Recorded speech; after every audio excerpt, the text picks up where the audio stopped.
Hello, good morning, and welcome to another live technical analysis.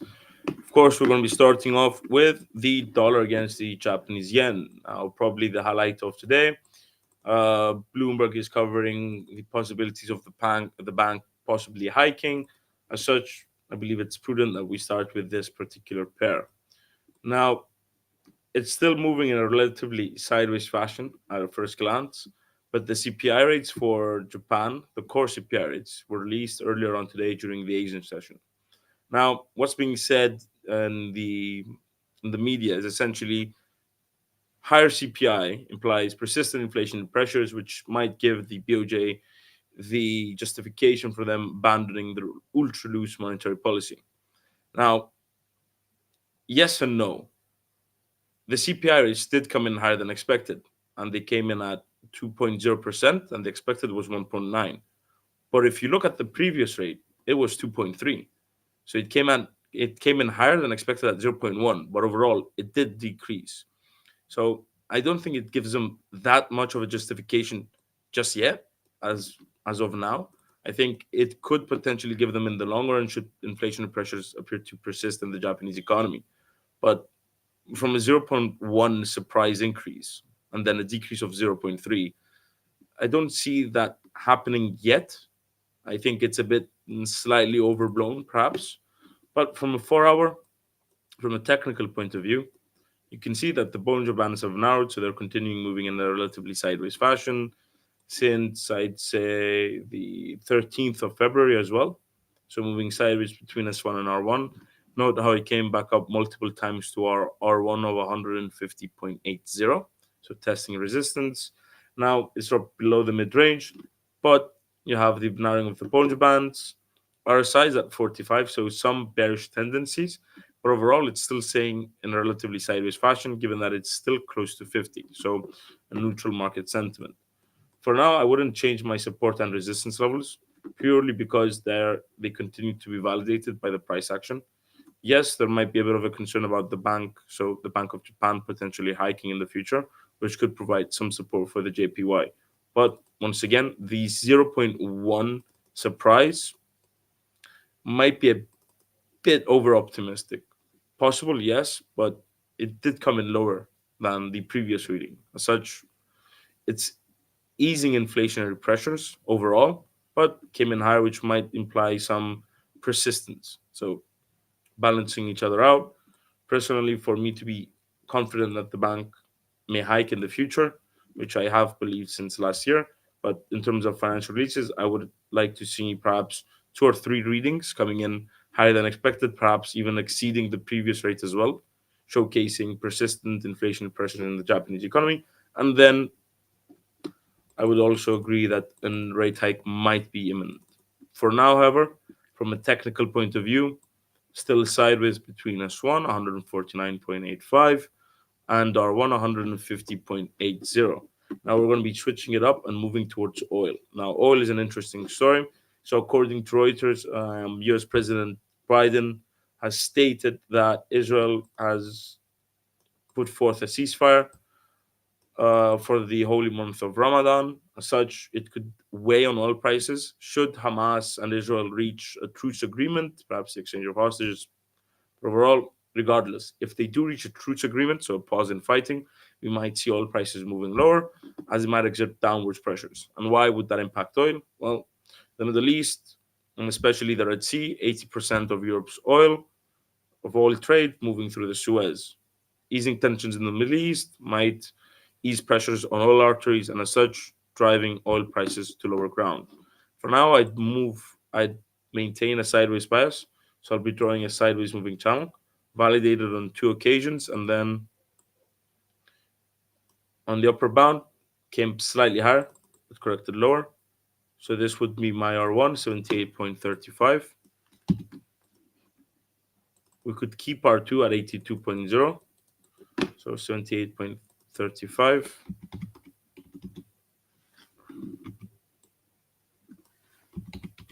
for R1.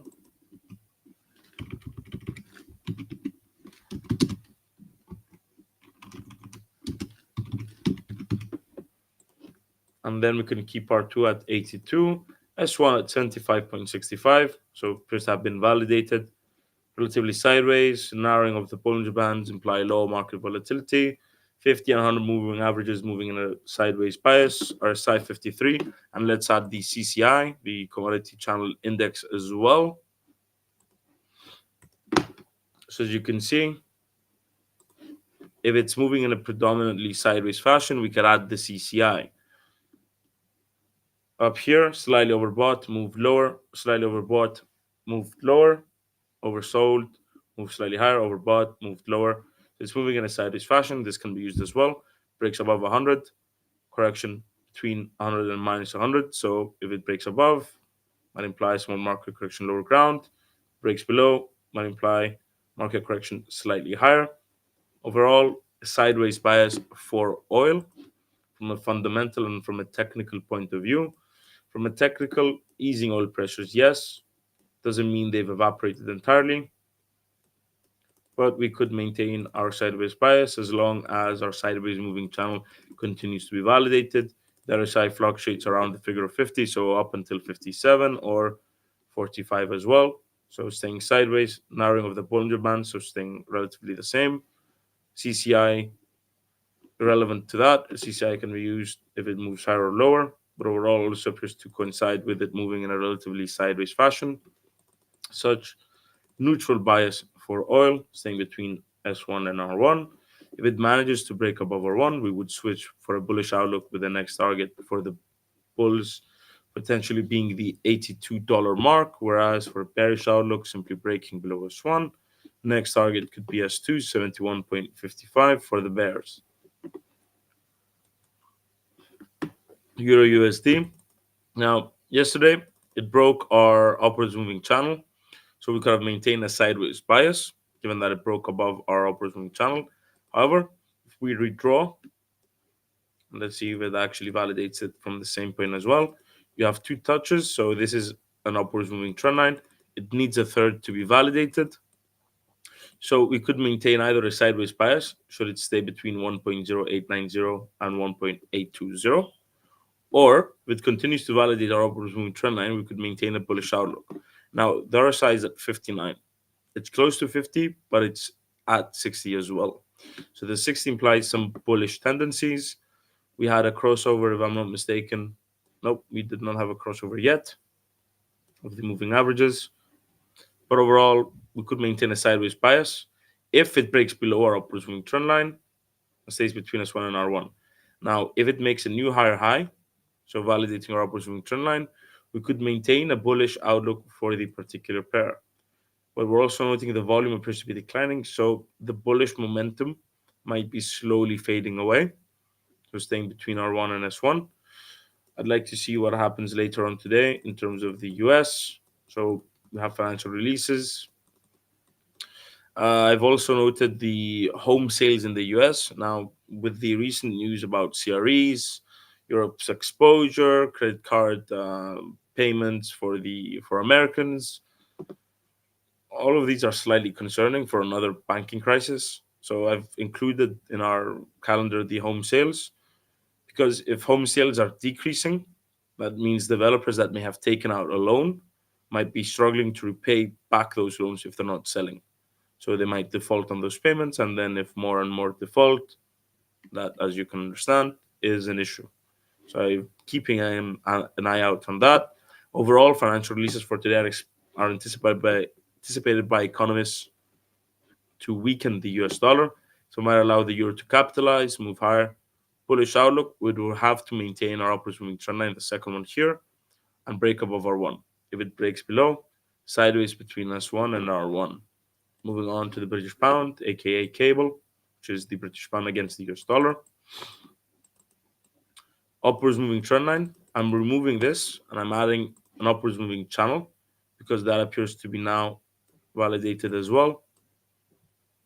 Taking this bearish candle, so started at the same point. You've got two and a third touch validating on both sides. So this is indeed an upwards moving channel. Now it's at the mid range of the Bollinger Bands. So if it continues to validate the upwards moving channel, which could be readjusted slightly lower as well. coinciding with the lower bound of the Bollinger Bands as well.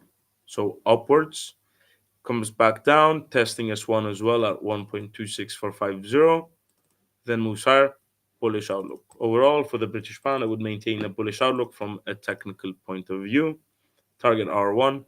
Now, you might be wondering, why isn't R1 lower? Well, it's moving in upwards fashion. We had an old sideways moving channel as well.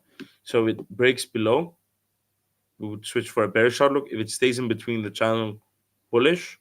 If it breaks above, comes back lower and then moves sideways bias between S1 and R1.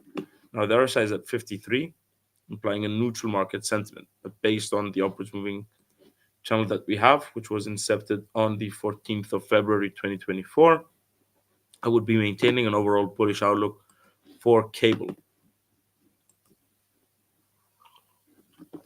Today we can also look at the New Zealand dollar. So we have the RBNZ interest rate decision, which is due out tomorrow, if I'm not mistaken. Uh, NZ NZD OIS currently implies a 70% probability for the bank to remain on hold at 5.5, and the rest is attributed to a potential rate hike of 25 basis points. Now, technical wise, you could say that this is a downwards moving trend line being formed, but not through that point from this bearish candle here. It's relatively steep, so deceleration. Or you could even say it might be forming a descending triangle as well. For now, however, given that we have the RBNZ interest rate decision due out tomorrow, I would not be surprised if it bounces off S1 and stays between S1 and R1. Now, what we could do is bring S2 slightly higher at 0.6095.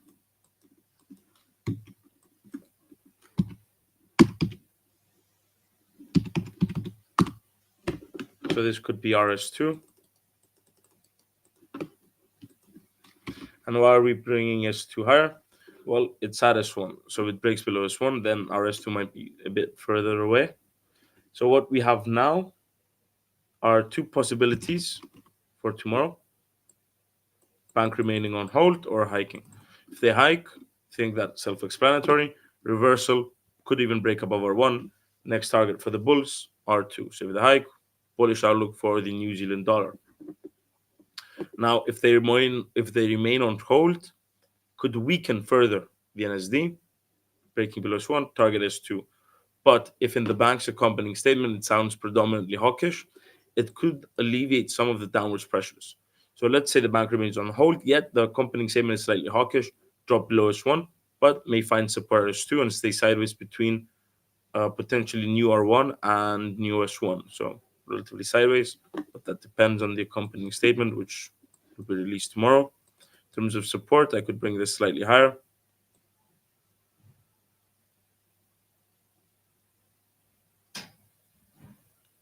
I'd opt for this lower low.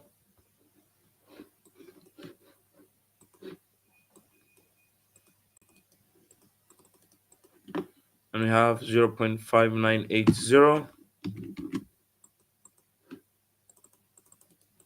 Let's check that that actually touches on the price action as well.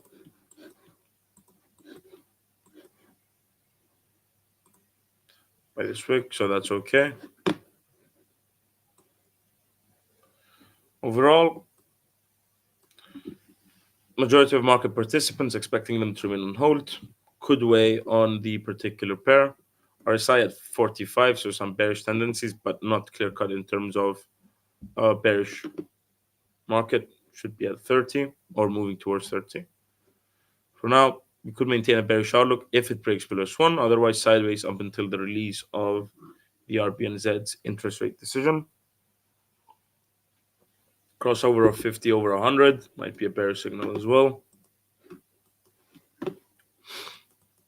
Dollar CAD, sideways bias between S1 and R1.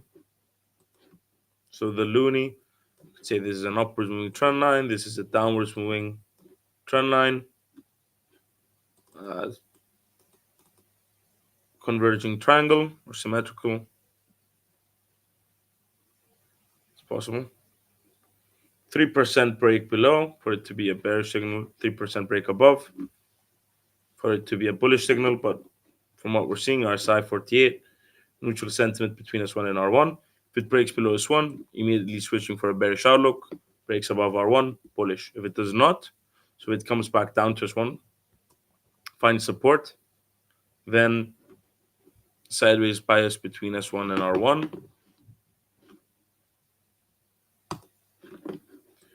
For the Aussie, CPI rates due out tomorrow, sideways bias, staying between S1 and R1, narrowing of the Bollinger Bands, low market volatility, RSI at 50, moving averages smoothening out between S1 and R1. All signs point towards sideways bias, but we could even bring S1 slightly higher, 0.6520 for S1. Can keep us to an S3 at their current levels just in case we're wrong. So if it breaks below S1, target S2, breaks above R1, target R2. But we could begin to draw sideways moving channel.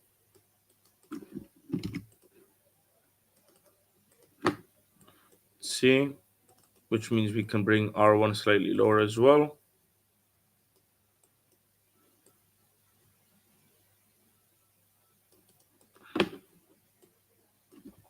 .6575 close between S1 and R1. So this is for the rest of the day. Bring R2 slightly lower, this hold low.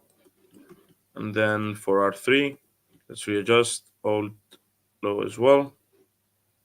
So bringing them slightly closer to each other. So we have S1, S2, S3, R1, R2, R3, and let's just change our text labels. Sideways bias as long as it stays in between our sideways moving channel. If it does not and breaks above, bullish. If it breaks below, bearish. Targets are S2 and then R1 respectively. And then for R3, 0.6785.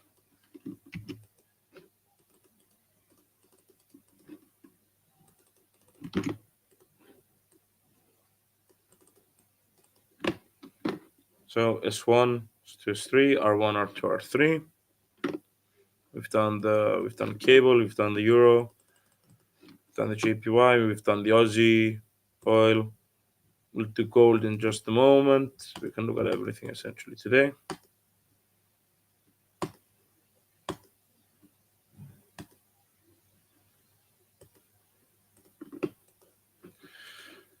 Let's look at our favorite airplane manufacturer as well, Boeing.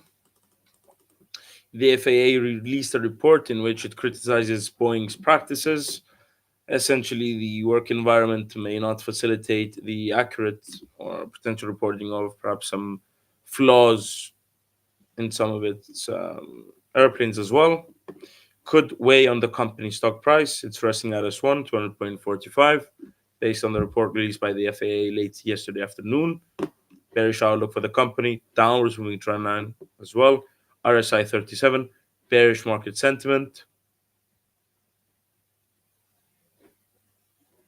So I would maintain a bearish outlook for the company's stock price. Now it breaks below. And then actually, let's see, it started on the 25th, 28th. Might break today or tomorrow.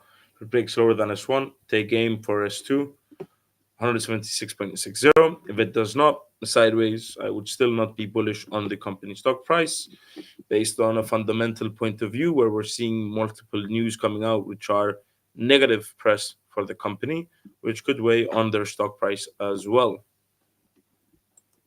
Nvidia, everyone's favorite, breaking above R1, which we had 746.10, so that support turned to resistance. Note how it aimed for R2, 833.70. So let's just reach this.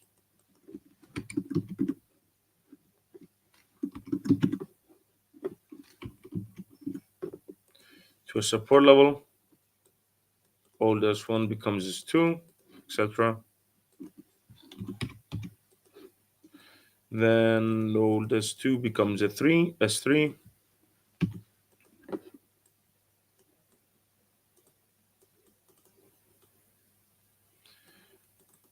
And then we've got R1, 833.70. Still keeping this as R1. Let's put this R2, 955, and then let's do what we usually do, extrapolate distance between R1 and R2, and then reflect it higher for potential R3. So let's see what we have.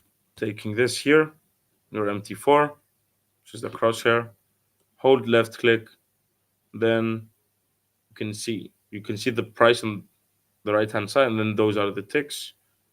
So on the left hand side, so 1129.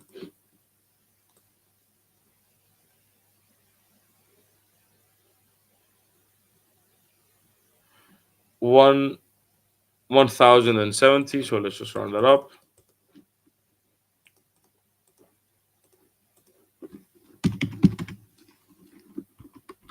So if you do hear the phrase that an analyst says that it could potentially reach that, this is potentially a method they might be using, extrapolating the distance between support and resistance levels before reflecting them higher. So I might say that's a potential support or resistance level, which it could reach. So you've got R3. Screen won't let me place it in. So we've got R1, R2, R3. S1, S2, and S3. Now overall, if we extend this upwards moving trend line, bullish RSI 74, so bullish tendencies. The A high train continues, so potentially bullish for the company's stock price. Google is in a bit of trouble, so I'd like to see their stock price as well. They issued an apology for their new AI. If I'm not mistaken, it is Gemini. Something regarding the images that were generated potentially being offensive or being misrepresenting particular events, which could weigh on the company's stock price.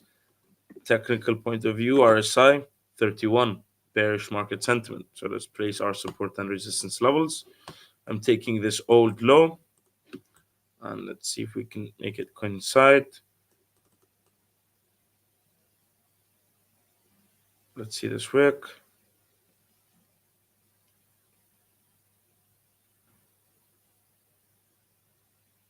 I'm taking in between the opening and the closing of this bearish candle as it coincides with this closing of this bearish candle. So potential for support at 135.25. So that would be my S1.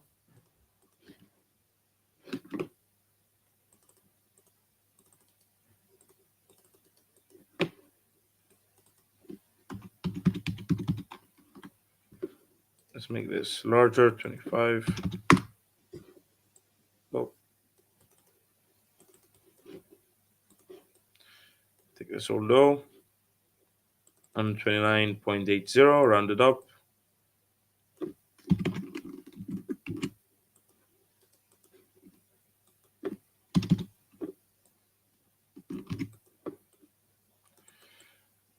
For S3, let's see what we can find.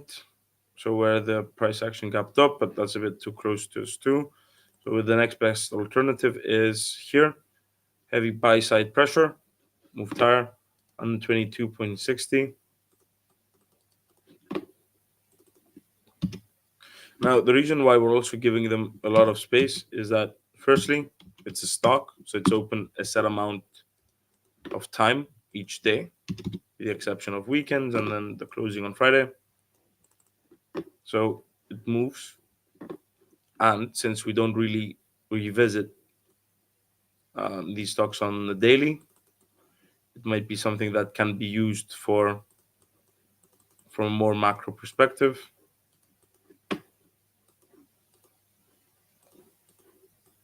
Whereas had I placed support and resistance levels too close to each other, they could have easily broken one another.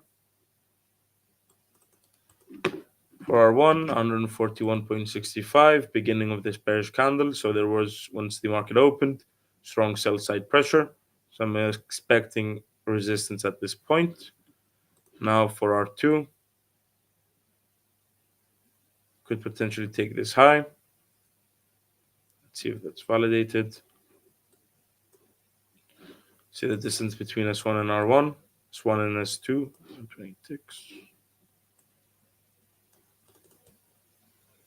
Too far away.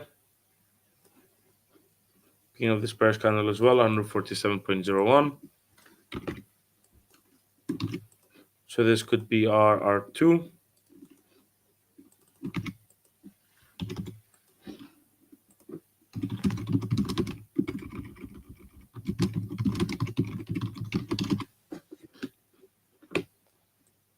R2, R1, 141.65.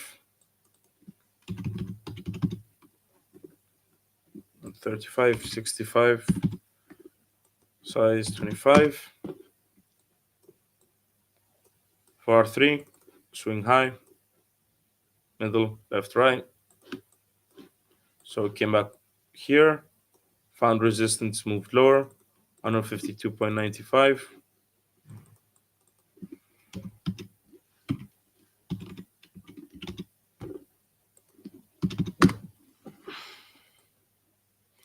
Technical point of view, RSI 30. Strong bearish market sentiment. If it breaks below S1, we would maintain our bearish outlook, taking aim for S2, 129.80. Further than that, we've got S3 at 122.60. If it bounces off S1, sideways bias between S1 and R1, it manages to break above R1, bullish outlook as long as it reaches and breaks above R2 at 147.0. Higher than that, you've got 152.95, which was the stock's high on the 29th of January 2024. Let's move on. Arm moving higher, 70, gapped up, so 2, breakaway, measuring gap, and then another gap would be an exhaustion gap for arm. Arm, let's see if this is also facilitated by volume.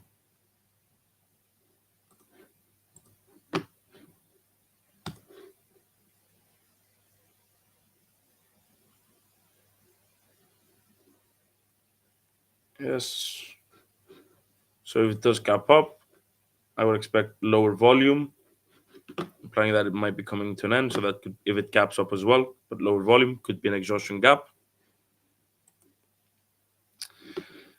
S&P 500 appears to be validating our support and resistance levels, so there's no reason to change them as of yet.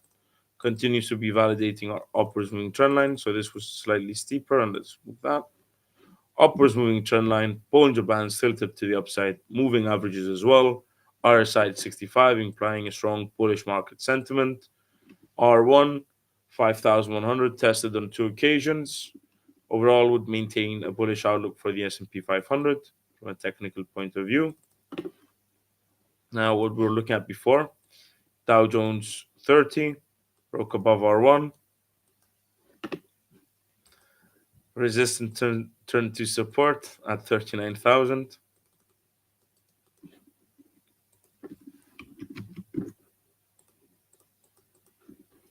Then you have S2 at 38,000, and then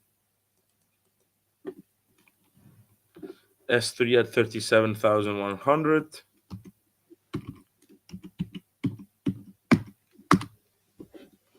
Now, in terms of resistance, we need to extrapolate the distance between, I'd say, so we have about 1,000 in difference, so that R3 would be 4,200, 42,000, not 4,200. This becomes R1. Bullish outlook, simply not breaking below S1 would be sufficient for a sideways bias. Bullish outlook would have to break above R1. Next target being R2, so this could be an accumulation of buy orders before moving higher. Let's move this. 37,100 becomes S3. 38,000 becomes S2. So we explained from a technical point of view as to why we would maintain a bullish outlook.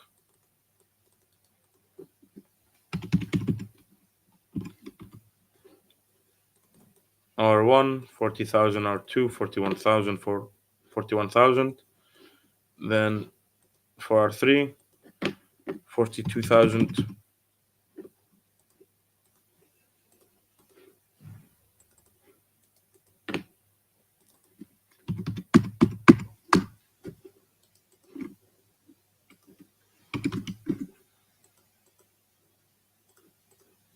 And then let's look at the Nasdaq as well.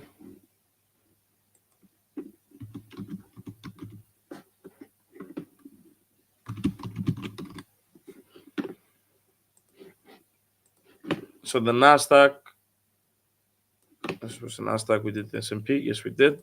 So the Nasdaq as well, now it did break below our upwards moving trend line. Could have been accumulation or taking out people that went long for moving higher. It is testing R1 at 18,000. Higher than that, we have R2, 18,800, and then further than that, 19,600. Overall, could maintain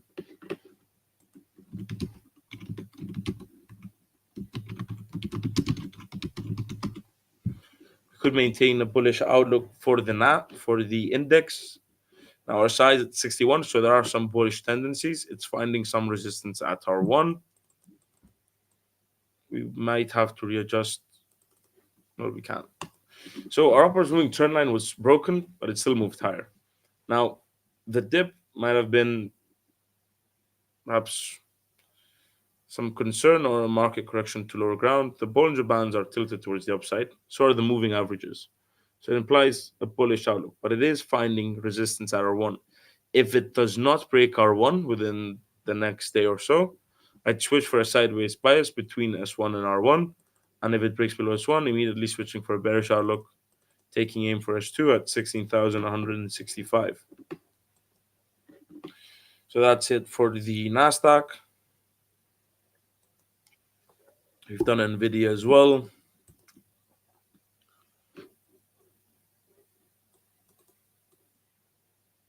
Let's see here.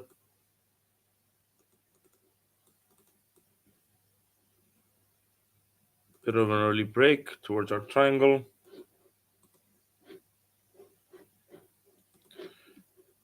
Now it breaks below S1 for Apple, so it breaks below 179.15.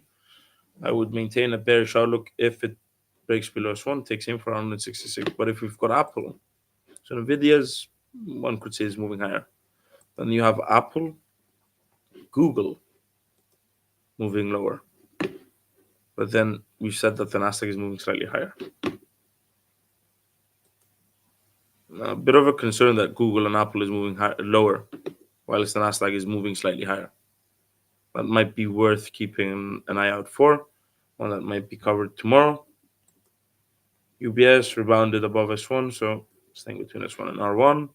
Let's look at Tesla. Sideways bias between S1 and R1, so 200.70, S1 175.80, RSI 56, so sideways bias between S1 and R1. ExxonMobil broke below, sideways bias between S1 and R1. I think that's what we had the last time as well. So staying in between our support and resistance levels. If it doesn't break above R1, I would not switch towards a bullish outlook. Sideways, as long as it stays between S1 and R1. Breaking below S1 would be sufficient for a bearish outlook. Aim S2, 96.4. Bullish outlook simply breaking above R1, 104.78. Done Tesla, we've done Apple as well. Netflix, not making high highs, but resting on R1, 584, which was resistance turned to support. And I think we have time to do one more. So we've done the New Zealand dollar as well, or the Kiwi. Bank of America. So let's do Bank of America, BOA. Sideways bias, RSI 50. Neutral market sentiment, staying between 32.65, 34.05. Now we could draw a sideways moving channel as well, which coincides with our support and resistance levels. If it stays in between, sufficient for a sideways bias. Let's add something else as well. Let's see the on-balance volume. That helps only when the market's moving in a trend, not sideways. Let's see. Bollinger Bands, narrowing, no market volatility. Let's look at OBV for the Nasdaq. Well, I think there's no need right now. We can look at that another time. Overall, I think we're probably done for the day. Let's see if there's anything else worth noting.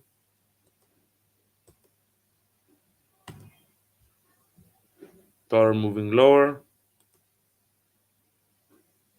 There's the Norwegian krona, sideways.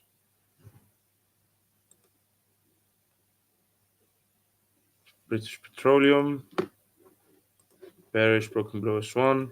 RSI 44. There's tendencies. And I think we're done for today. I'll see you next time and have a wonderful day.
Everyone, my name is Emily. In today's session, we will look at news trading on economic releases.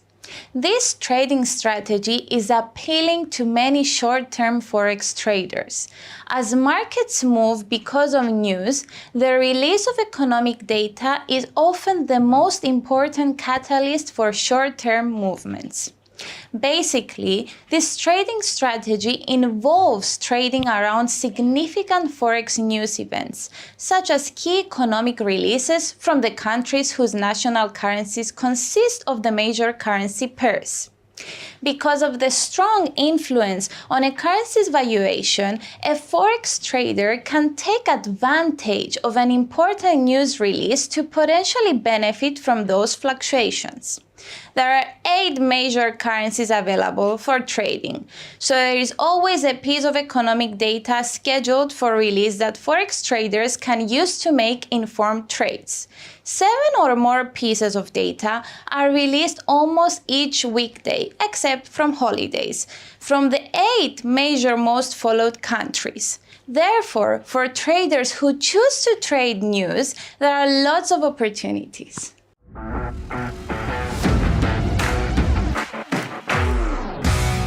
As the US dollar is on the other side of 90% of all currency trades, US economic releases tend to have the most noticeable impact on Forex markets. If you want to trade news successfully in the Forex market, you need to know when reports are expected and understand which releases are most important under the economic conditions at the time. Generally, the most important information relates to changes in interest rates, inflation, and economic growth, like retail sales, manufacturing, and industrial production.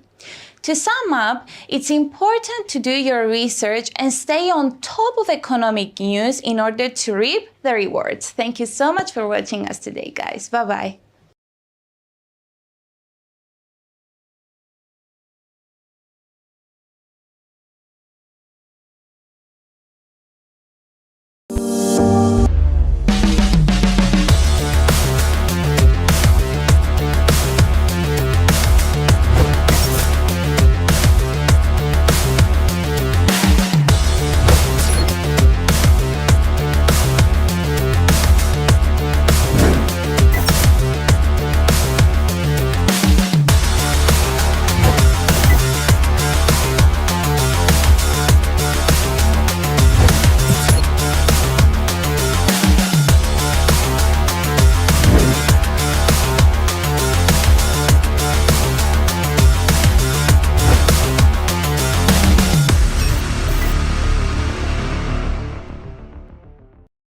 Okay, I guess we'll just go ahead and get started now.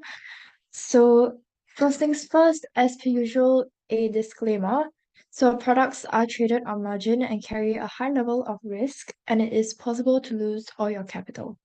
These products may not be suitable for everyone, and you should ensure that you understand the risk involved. A disclaimer, the information in this webinar should not be considered investment advice or an investment recommendation, but instead educational material only. This material is just the personal opinion of the authors, and the client's investment objectives and risk tolerance have not been considered. IronFX is not responsible for any loss arising from any information contained herein. Redistribution of material is strictly prohibited. Okay, so I'm Melanie and I will be your speaker for today's webinar on support and resistance. So here's our agenda for today. Firstly, we'll be looking at using swings for support and resistance levels, followed by looking at where exactly you should place your starting points. And then we'll be going into pullbacks and overlaps and combining these two in order to use these with Fibonacci as well. Okay, let's get started. So firstly, we'll go into how exactly you can use swings for support and resistance levels. So support and resistance levels in trading basically refer to prices at which an asset's price tends to stop falling, which would be your support, or stop rising, which would be your resistance. So to identify these levels, you can use technical analysis tools such as trend lines, moving averages, chart patterns, so on and so forth. Additionally, you can also look at previous highs and lows of the asset, as well as volume data to identify potential levels of support and resistance. So this is basically what we will be focusing on today. And it's important to note that these levels are not absolute and can change over time. So continuous monitoring is necessary. So I've added an image here for you to see how exactly we can use swing highs and lows as resistance and support levels, but we will go through it more in depth in the next few slides. So take note of how there are clear peaks and troughs in the market structure, and these areas can be used as your support and resistance levels. Okay, so firstly, let's look at an example of insignificant swings. So these are bad points to use for Fibonacci starting and ending points, but they're also not exactly good to be used for resistance and support levels. And I've shown you an example here in the GIF. So you can see that the price movements are really small and there's no significant swing highs or lows. Here's another example. So once again, there aren't really very clear swing highs or lows, and price movement is very small. Okay, and now let's take a look at a correct example of significant swings. So here you can see that there is a clear move up and down with obvious peaks and troughs and clear market movements basically. So in this GIF, that's basically what you are looking for when you are deciding on a chart to analyze on. So people may ask like which time frame do you use, which time frame do you recommend? And it's completely up to you. It depends on what kind of trader you are. So if you're a scalper, of course, a smaller time frame would be better. And if you are a swing trader, a longer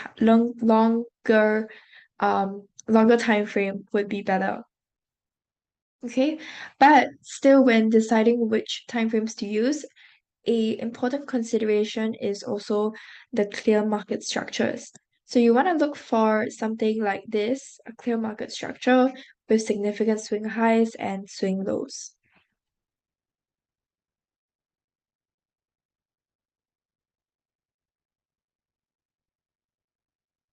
Okay.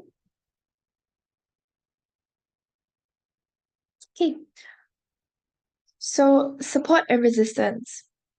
You can use these levels as take profit and stop loss levels. But you should not use it as an entry if there are no other supporting arguments, such as Fibonacci or other graphical levels to support your analysis.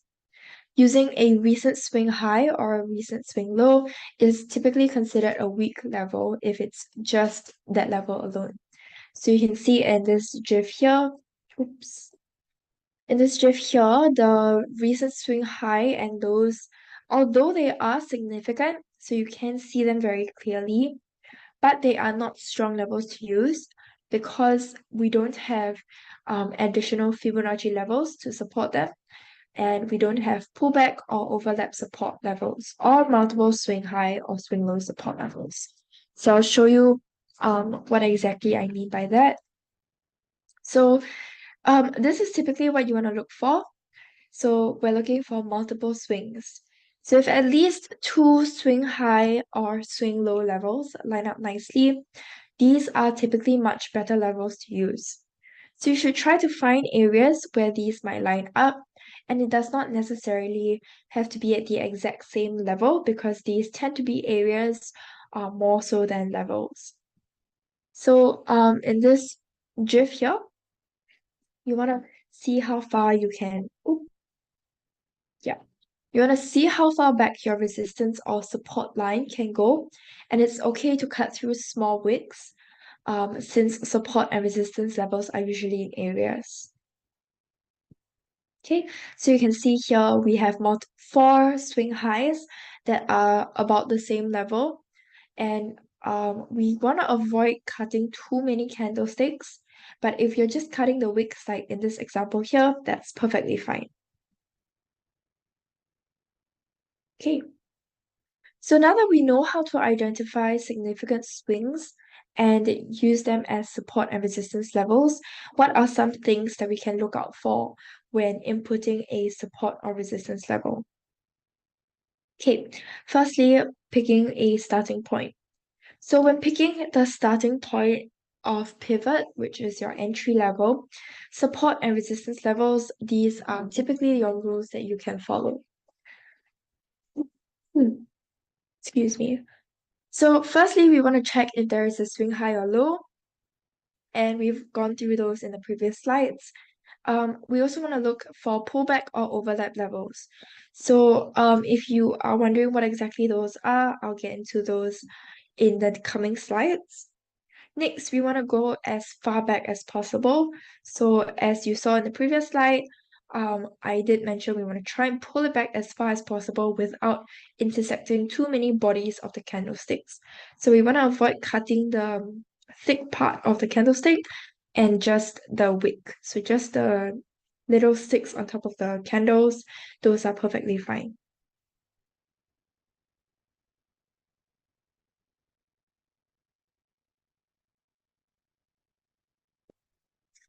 Okay, so the orange thumbs over here represent an okay intersection.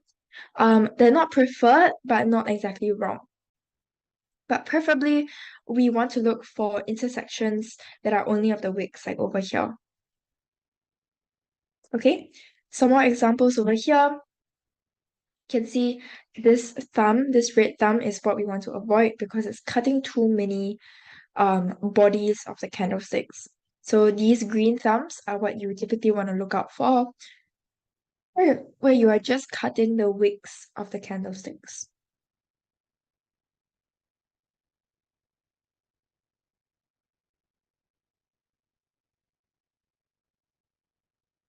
Okay.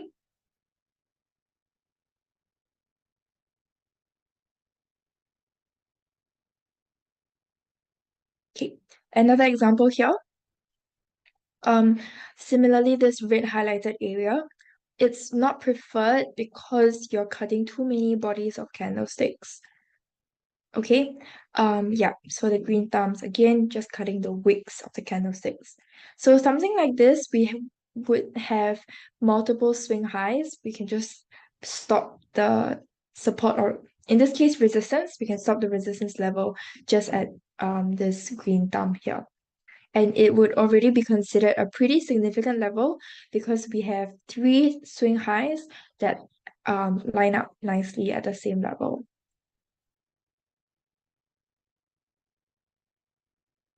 Okay, which is important because you can see that price has tested this level many times before.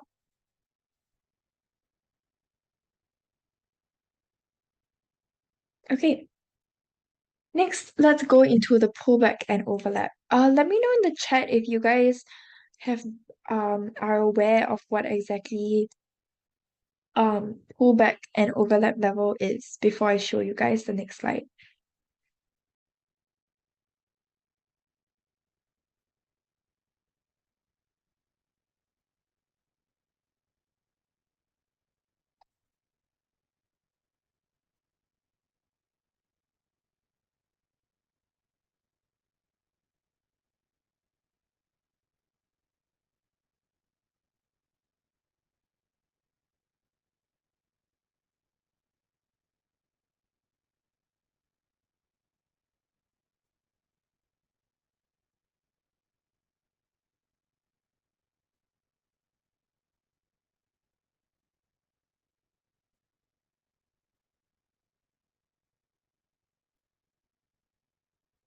Okay, I think, yeah, because I do mention these a couple of times in our previous webinars, but no worries. Let's just go ahead and take a look at these.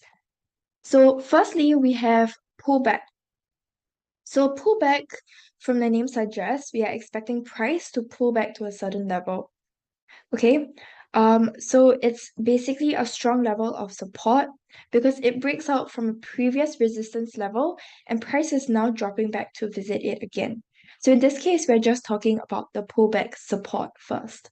So if you take a look at the GIF, this is a pullback resistance. So just ignore that for now. Okay, pullback support is basically the opposite of that, where we are expecting price to retrace back to your support level. Okay, so a pro tip is when a pullback support lines up with a Fibonacci level, it's typically considered to be very powerful. For pullback resistance, these work well when it breaks a significant swing low and then starts pulling back to it. So it's even better, again, if there are multiple Fibonacci levels that are lining up with it. So here in this GIF, we have, okay, ignore the Fibonacci levels first because it is a little bit messy. But maybe I'll just refresh it. Okay, so here is our swing low. for reference. Okay, so this is our swing low that we are using as a support level for now. But since price has already broken it and it's dropped below the support level, it's then a resistance instead. Okay, it's a resistance because we are expecting price to reverse off of that level. And that's why we call it a pullback resistance, because we are expecting price to retrace back to the level and pull back to it. Okay, it is a little bit confusing, so let me know if you guys have any questions. But now if we talk about the Fibonacci levels. So here we are using a Fibonacci retracement. Okay, and I'm circling the 38.2 because it lines up nicely with my retracement. Once again, I have another retracement. In this case, the 61.8 lines up with my resistance, pullback resistance level. Okay, and now you can see that price really pulled back to our resistance and bounced off of it and headed downwards again.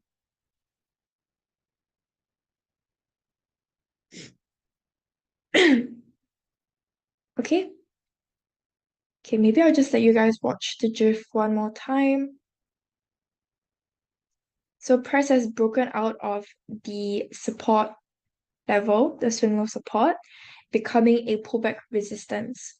Okay, and now that the resistance lines up with not one but two Fibonacci retracements, it's considered a confluence area. That's why I've highlighted it. Okay, and yeah, you can see price reversing off of the level again. Okay, so confluence areas typically are considered quite important levels because you have multiple Fibonacci levels or moving average levels or whatever that line up with your support and resistance. Okay, so those is basically evidence that price is likely to respect that level again. Okay, so here's an example. Firstly, I have 3 swing highs that line up nicely. Okay, at this area, this red highlighted area. Price breaks out of the resistance area and it moves upwards. Okay, moves upwards, and once it breaks out of this area, it's considered a not Fibonacci, it's considered a pullback support. Okay, basically, when you have a resistance, once price cuts or breaks out of the resistance, it's then the opposite. So then it's a support instead. Okay, so then we call it a pullback support because we're expecting it to pull back or retrace back to the level, as you can see from the dotted arrows here. Okay, another example. In this case, we have a pullback resistance. In the beginning, we have 3 swing lows that line up nicely. Okay, so swing low, we would think of a support. Now that price has broken out of the support level, it's then a pullback resistance instead. Okay, so the pullback resistance, we're expecting it to retrace back to that level. Okay, another example here. So we have a significant swing low here over the circled area, and thus it is a possible support level. But now that price has pulled back and it has surpassed the swing low support, it is then a pullback resistance. Okay, so now let's see if price pulls back to this resistance level. And you can see that it actually did. Okay, so price has reached the pullback resistance level just as we expected. And once it reaches and reverses off of it, it will then be called a resistance, overlap resistance level, which is what I'm going to get into in a little bit.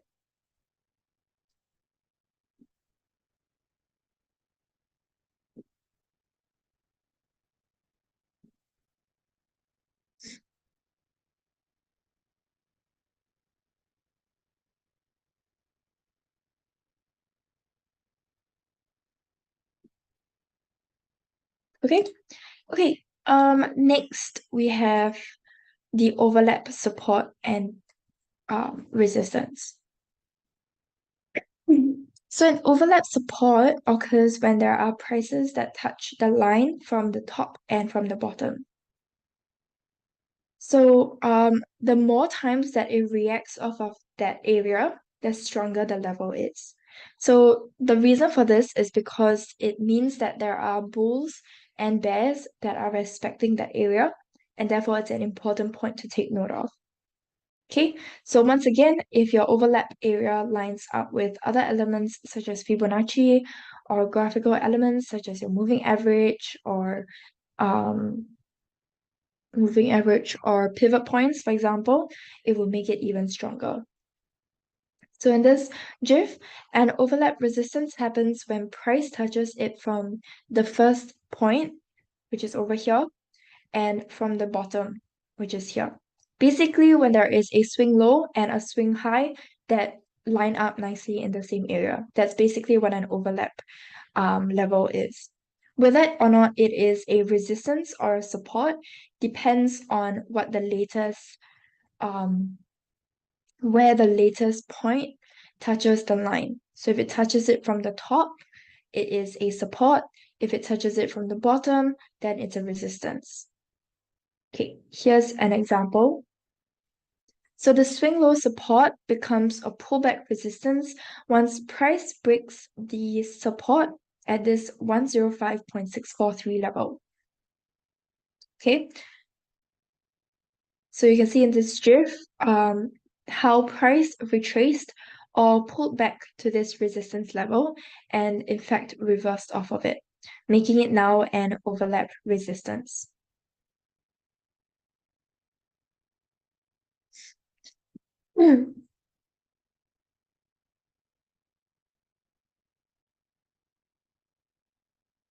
Okay, so you can see here the minute that price, here in the original image, price broke out of the swing low support.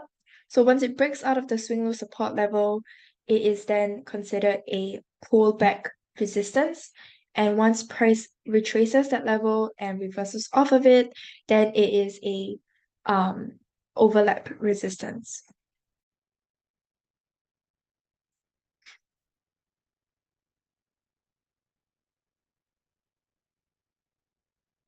Okay.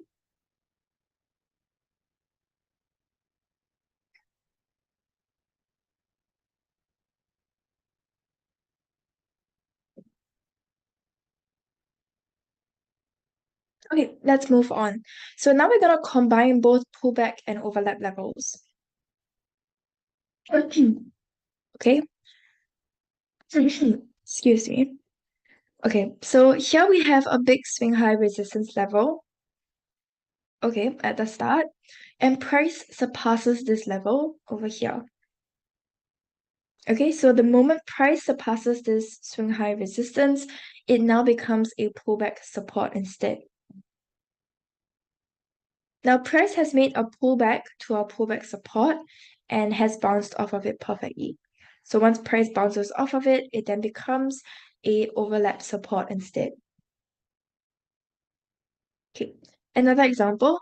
So we have two swing highs that are lining up. You can see these purple circles here.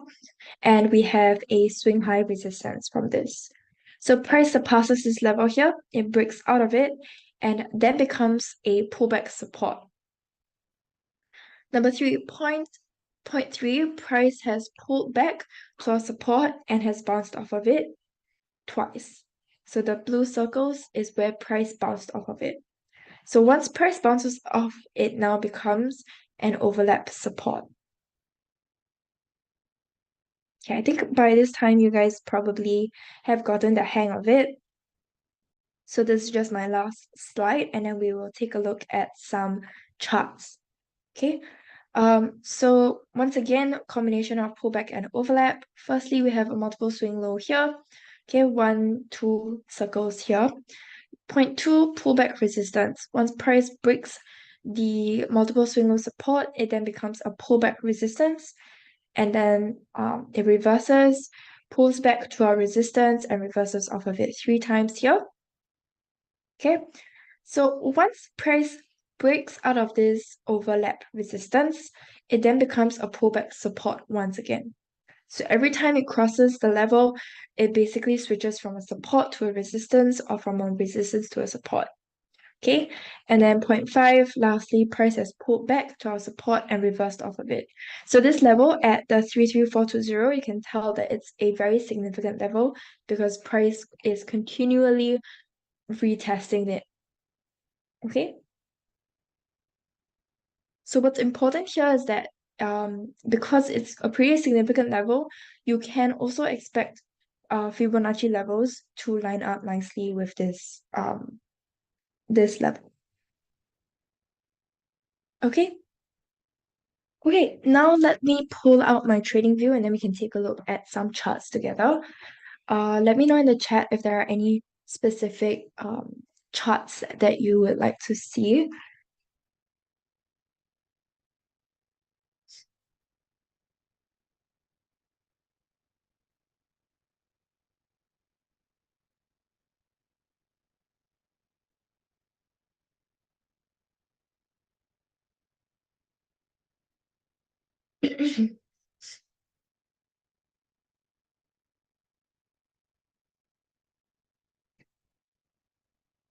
Okay.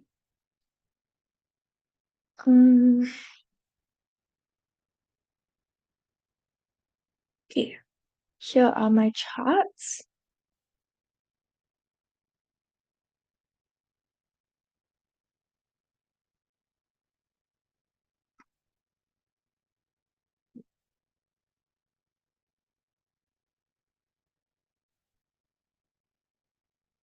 Okay, if there are no specific charts that you guys would like to see, I'll just go ahead and maybe analyze gold first. Okay. Oops. Okay.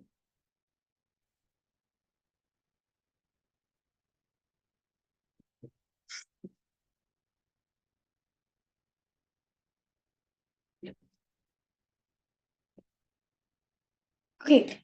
So this is an example of a really clear um, price movement. Okay, so we have three swing highs here, and you can see really clearly the peaks here. Okay. Okay. So we have a swing high, multiple swing high resistance here at this level. Okay, and we can see price reversing off of it. Okay, and this is on our weekly time frame. So we like to look at higher time frames first so that we get an idea of what the general direction of price is on a zoomed out kind of basis, and then we can compare with the lower time frames after. So once again, I'm looking at this on a weekly, daily time frame. Okay, and I can see that we have this decreasing trend line.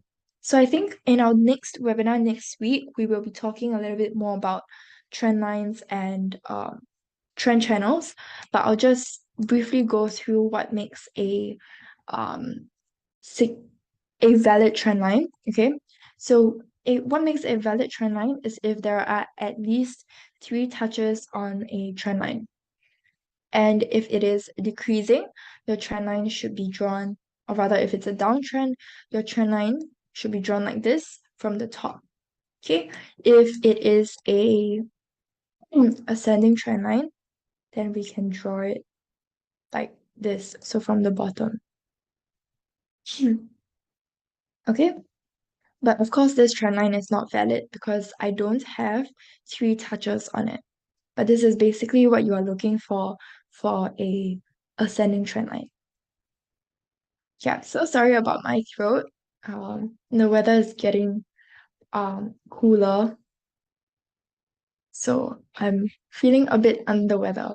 Okay, so now let's look at the 4-hour time frame. So we typically like to analyze either on the 4 or 1-hour time frames, and how we decide between the two is, like I mentioned earlier, by looking at the chart structure. Okay, the price structure. So you can see On our 1 hour time frame, it isn't really nice to analyze on, and the reason for that is because price movement is like pretty small. Okay, it's quite small. But if we look at our 4 hour time frame, you can see that we have much clearer price movements. So that's basically what we look for. Okay, so I'm gonna analyze this on our 4 hour time frame. Okay, let's see. We're gonna start off by identifying the trend. So we can all agree that this is a descending trend line, right? Or rather a downtrend. Now I'm gonna see if I can find any graphical analysis to support that. So I kind of have a descending trend line here. Okay.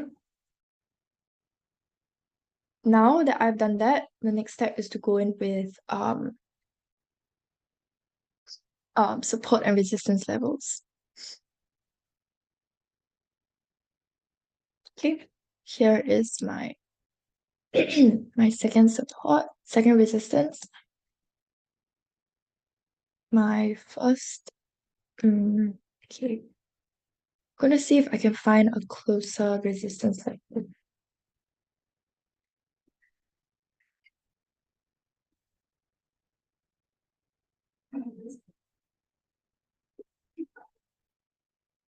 Okay, this level here is my first support. Okay, and then my first resistance, maybe here.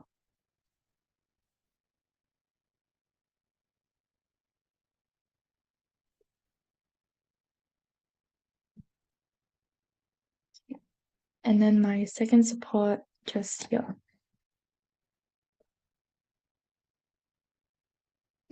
Okay, so maybe just a recap. So my second resistance, I have a swing high here and a swing low here. So it makes it an overlap level. And then I also have another swing low here. Okay, so I have bulls here and bears, both of these areas respecting my second resistance. So it's a pretty significant level, and that's why I have labeled that. Okay, and my first resistance, I just have a swing high here. Price has kind of broken out of these levels. Okay, so I only have a swing high level here. Okay, and that's the reason why my next step is to go in with Fibonacci levels to try and support these levels a bit more or adjust them and see if I have any better levels to use. Okay, first support is because it's the closest swing low to where price is currently at. Okay, and it also respects a couple of swing highs and lows. Okay, second support, the reason why I put it there is because we have this swing high here and a couple of swing lows here as well. Okay. Yeah, and it's also basically the closest level to my first support. Okay. Now let's go in with our Fibonacci levels.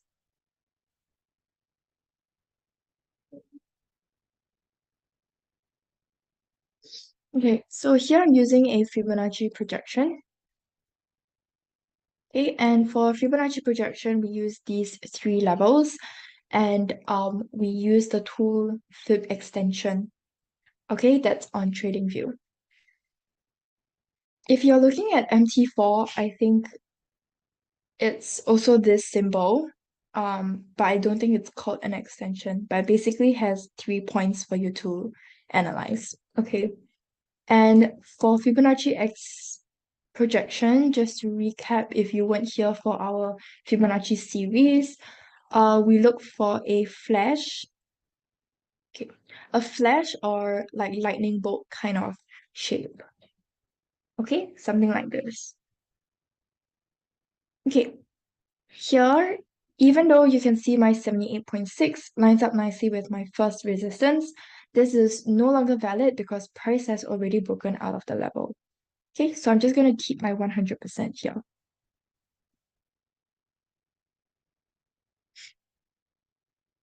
That lines up with my first support. Okay.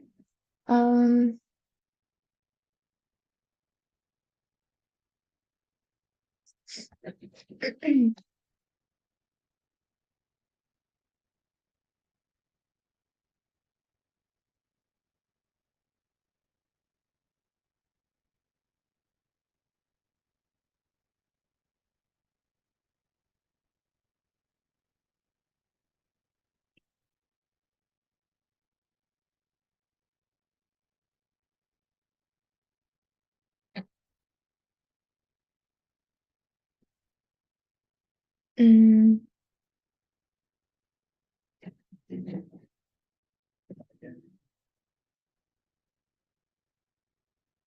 okay. Here I can see that this Fibonacci retracement lines up with my 61.8. The 50% is no longer valid because price has already broken out of it.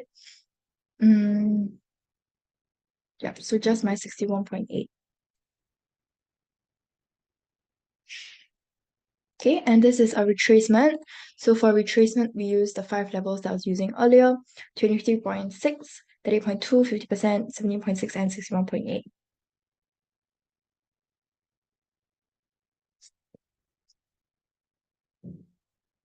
Okay, I think that's all the levels that we have here.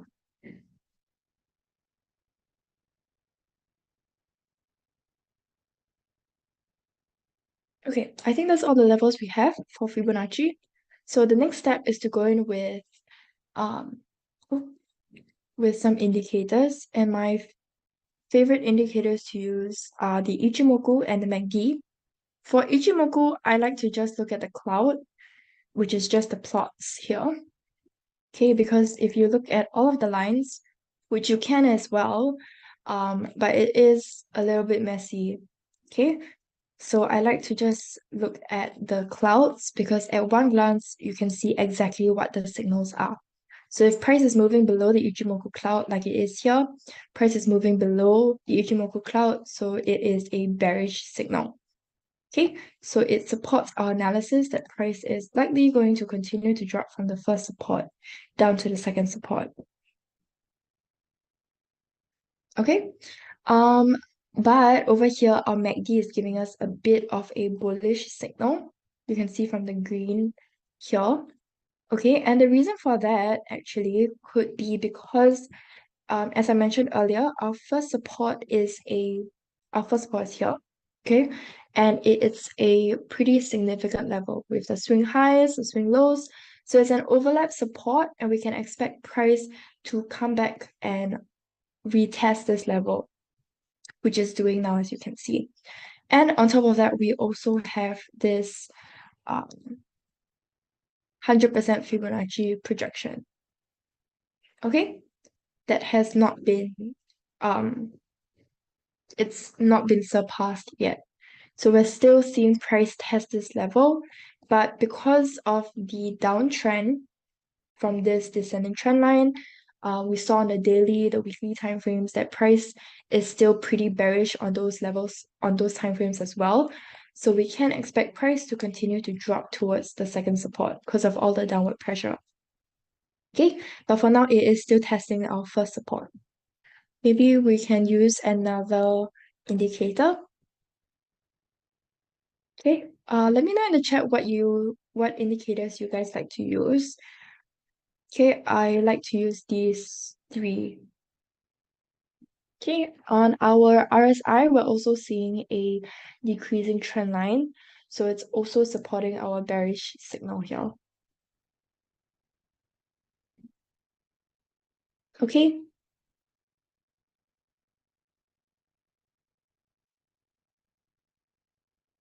Let me know if there are any questions.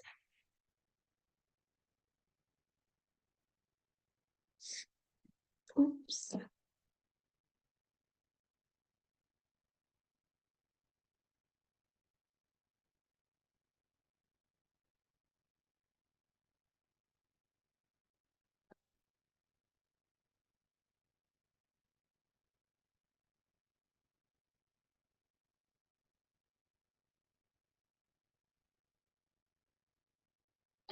Okay.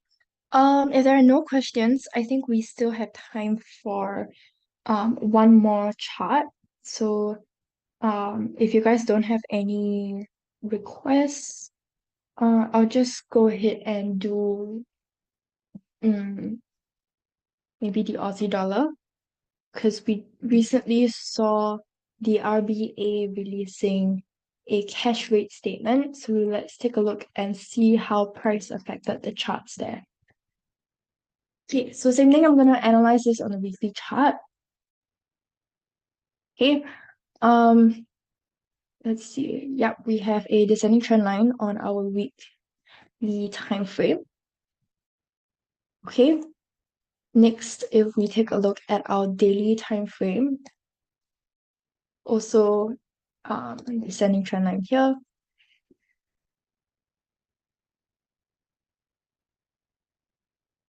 Okay, remember the three touches here.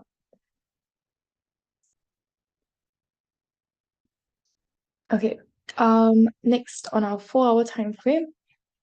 So once again, I'm deciding between 4 or 1 hour, but both of these charts seem to be pretty clear. Maybe I'll just go ahead and analyze this on a 4-hour time frame. Okay. In this case, I don't really have a descending trend line, I think. Yeah. Let's see. Okay, I don't really have a descending trend line here. Okay, but we can definitely see that the trend is downwards. Okay. Now, I'm gonna go in with my support and resistance levels. Okay, this is my first resistance and my first support, maybe just here.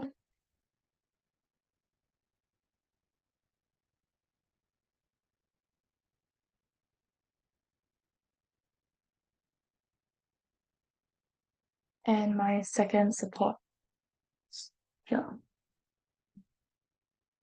Okay, now we'll go in with some Fibonacci levels again.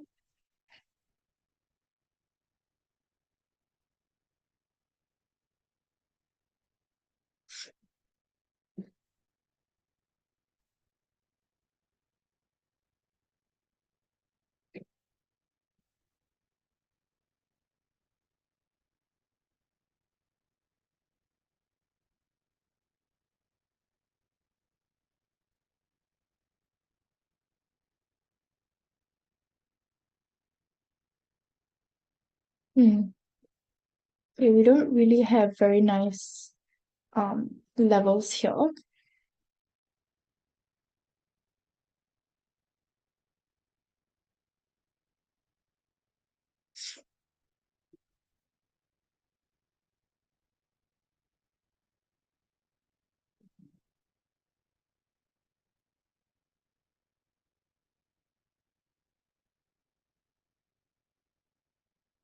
Okay, my 100% level lines up with my second support. Let me see if my 78. Okay, it lines up, but it's no longer valid because price is already broken out of it. Okay, so just my 100%. Next.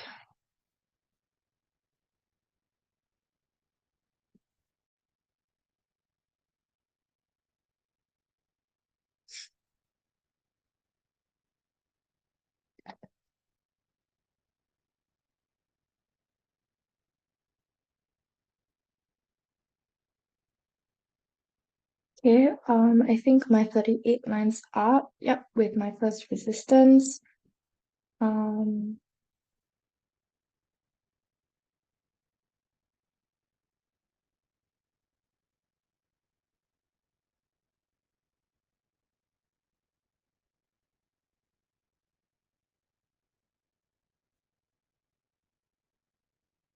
Okay, my 61.8 also lines up with my second support.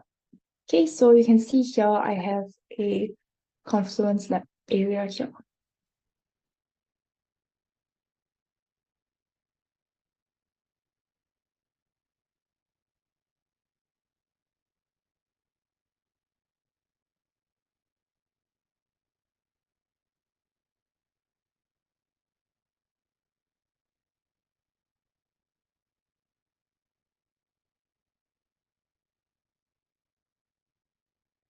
Okay.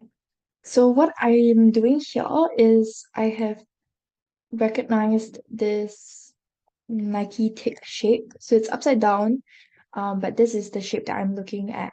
Okay. Um, yeah. So for this, we are using the Fibonacci extension tool. So it's the same retracement tool, but instead I'm looking at the 127.2 and 161.8. And I can see that both of these levels line up with my second support. Okay, and I feel like that's one of the reasons why you can see this reversal of the first support here. Okay.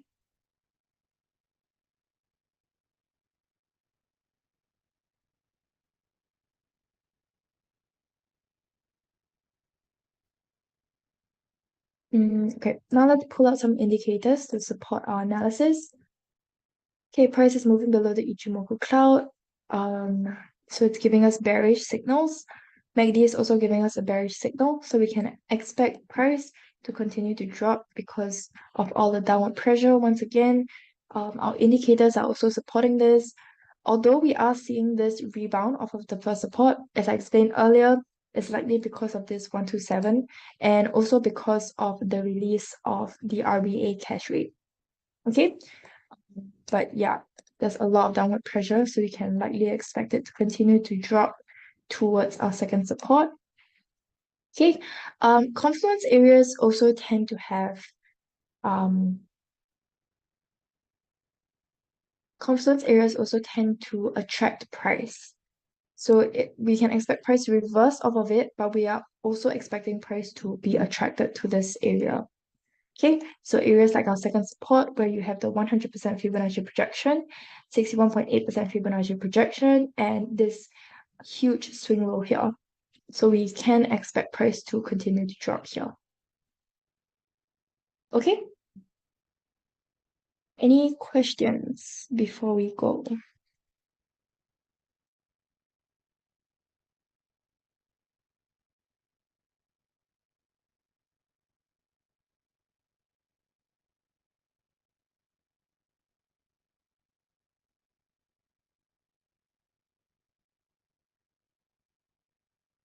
You have to include the wick in swing high and swing low in putting resistance and support. For Fibonacci, I feel like it's good practice to include it. But for support, swing high and swing low and putting for resistance and support levels, it doesn't really matter because as I mentioned earlier, it's more so levels, areas rather than levels. So you can see here, even though I didn't include the wick here, right? Okay, let me zoom out. But you can see I actually highlighted this area here because of my Fibonacci levels that line up nicely. So for these support and resistance areas, I am expecting them to be areas more than levels.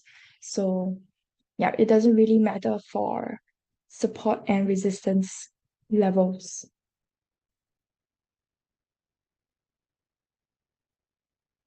Okay, I hope that answers your question.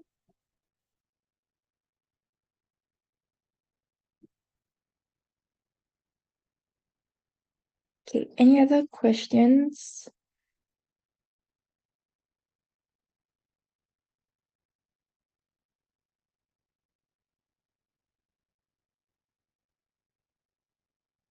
Okay, if there are no other questions, yep, no worries. Thank you guys so much for joining me today. I hope you guys found this helpful. And for part 2, I'll see you guys next week. Thanks everyone. Have a great rest of your week. Bye.